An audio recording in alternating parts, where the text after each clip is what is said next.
Welcome back. और आज consumer अड्डा में बात हो रही है डिग्री किस काम की, क्योंकि एक नेशनल इंडेक्स है हमारे सामने जो कि इंडियन ग्रेजुएट स्किल इंडेक्स, और वो कहता है कि हार्डली 43-44% ही जो ग्रेजुएट बच्चे हैं उनको एम्प्लॉयबिलिटी। और ये हर तरह के कोर्सेज में, ऐसा नहीं कि ये सिंपल एक तरह के कोर्सेज में, टेक्निकल नॉन टेक्निकल हर जगह की हालत यही है कि बहुत कम, आधे से भी कम बच्चे हैं जो एम्प्लॉयबल हो पाते हैं। स्किल सेट की कमी रहती है और जो रिक्वायरमेंट है इंडस्ट्री की वो पूरी नहीं कर पाते। तो इसी पे बढ़िया बातचीत हो रही थी। तो राजेंद्र सर, अब है ना ये चीज मुझे कैसी रेप्लिकेट कर रही है कि जो हमारी स्कूल एजुकेशन है ना आज की, कि बच्चा स्कूल भी जाए और उसके बाद एक कोचिंग भी जाए। मुझे लगता है 100% बच्चे यही करते हैं आजकल कि वो 5-7 घंटे का स्कूल भी करते हैं, उसके बाद एक कोचिंग भी करते हैं। मतलब डबल मेहनत, डबल पैसा, डबल पढ़ाई। अगर स्कूल में ही वो लेवल अचीव हो जाए तो कोचिंग में क्यों जाना है? लेकिन जो सिस्टम बन गया वो बन गया। तो क्या लगभग यही हाल यहां का भी है कि जो हम बात करें कि पहले आप पढ़ाई कर लो, डिग्री ले लो, थ्योरेटिकल वो कागज ले आओ, उसके बाद फिर कोई वोकेशनल प्रोग्राम ढूंढो कि कोई आप इंटर्नशिप ढूंढो, वो करो, क्यों ना ये उसी जगह पे हो? देखिए विपिन जी, इसका अगर हम हॉलिस्टिक अप्रोच देखें तो हमारे 3 स्टेक होल्डर है। एक तो गवर्नमेंट है, दूसरा इंस्टीट्यूट है, तीसरे जो स्टूडेंट वहां पढ़ते हैं वो है। अब जो मेजर प्रॉब्लम जो है वो गवर्नमेंट को हैंडल करना है। वो कैसे है? हम जब एक कोर्स बनाते हैं तो उसमें हम मेजर का बात करते हैं, मेजर और माइनर का बात करते हैं। तो मेजर में क्या आता है? जैसे बीएससी है, और बीएससी में क्या पढ़ाया जाता है? बीएससी में फिजिक्स, मैथमेटिक्स, केमिस्ट्री और अदर थिंग पढ़ाए जाते हैं। एक लड़का या लड़की जो फिजिक्स, केमिस्ट्री और मैथ पढ़ेगा, वो जॉब की दुनिया में क्या सोच के जाएगा और क्या जॉब करेगा? तो वो वहां एक ओवरऑल चाहिए।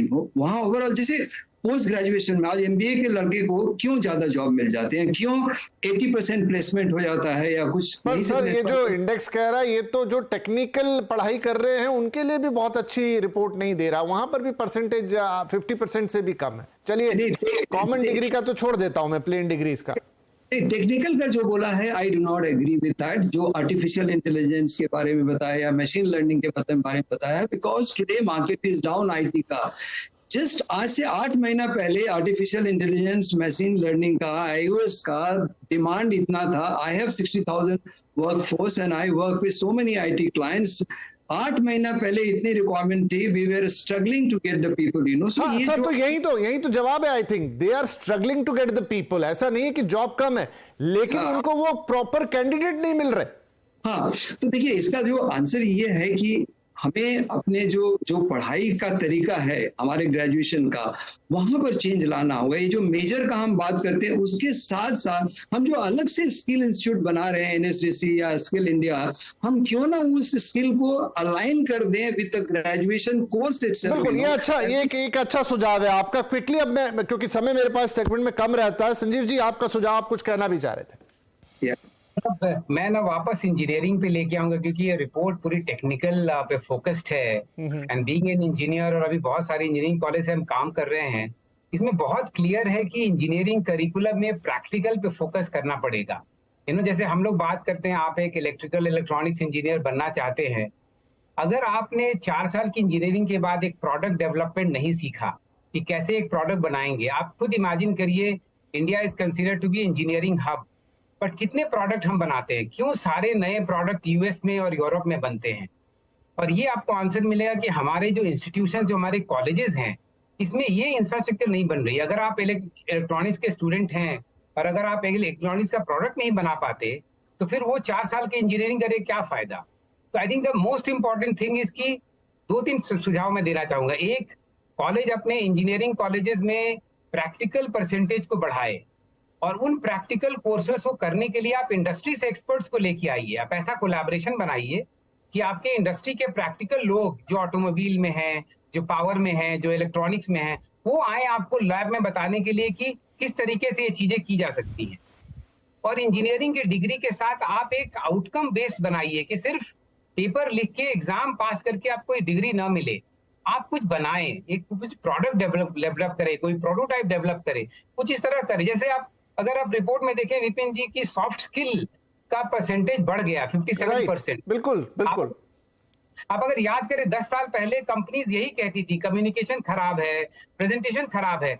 हम सभी लोगों ने मिलकर उस पर काम किया और आपको इंप्रूवमेंट दिख रहा है। कुछ 45% पहले हुआ करता था, अब 57 हो गया है। आई थिंक हमें फिर से वापस टेक्निकल पे ये काम करना पड़ेगा। और एक लास्ट पॉइंट, जो नए टेक्निकल सब्जेक्ट्स आए हैं वहां पे पढ़ाने वाली फैकल्टी की भी बहुत कमी है। आप इंस्टीट्यूट में चेक करें कितने लोग डेटा साइंस पढ़ा सकते हैं, कितने लोग मशीन लर्निंग पढ़ा सकते हैं। नहीं, ये भी एक बहुत बहुत बहुत अहम सवाल आपने उठाया सोनिका मैम। ये मैं आपके पास ले आता हूं कि अचानक से AI, data science, machine learning ये सब कुछ आ तो गया हिंदुस्तान में, लेकिन क्या हमारे पास उनको पढ़ाने के लिए प्रॉपर इंस्टीट्यूट है, प्रॉपर टीचर्स हैं, हम वहां खड़े भी हैं?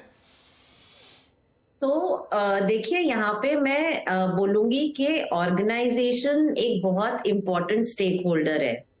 जब वो फ्रेशर्स हायर करते हैं तो अगर वो ये मान के चलें कि उनके पास रॉ मटेरियल है, कच्ची मिट्टी है जिसको आता है थ्योरेटिकल नॉलेज, लेकिन उनको ग्रूम करना है, उनको सिखाना है ऑन द जॉब।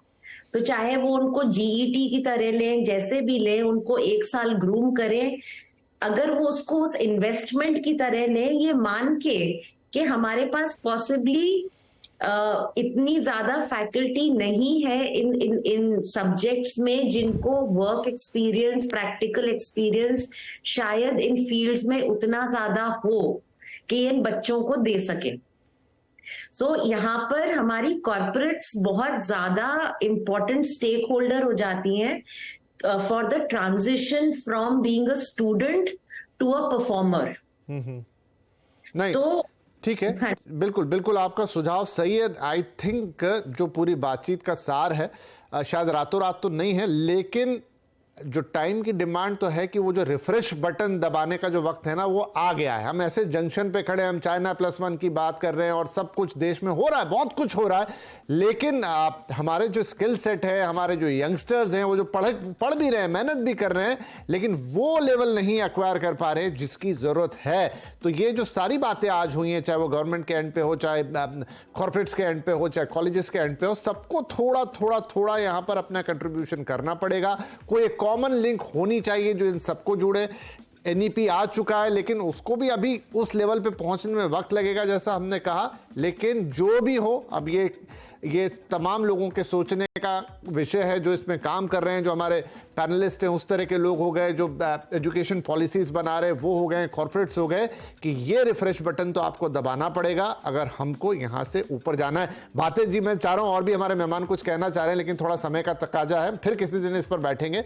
लेकिन आज की चर्चा जरूर सार्थक रही है और शायद वही चेंजेस जिनकी आप सब बात कर रहे हैं थोड़े थोड़े भी आते हैं तो वो इंप्रूवमेंट देखने को मिलेगा। जैसे सर थोड़ी देर पहले सॉफ्ट स्किल का एक उदाहरण दे रहे थे, तो निराश तो नहीं होते, लेकिन हाँ कुछ ना कुछ जल्द करना पड़ेगा, नहीं तो फिर हम पिछड़ते चले जाएंगे और हमारे बच्चे भी। बहुत शुक्रिया आप सभी मेहमानों का इस कार्यक्रम में शामिल होने के लिए। नमस्कार।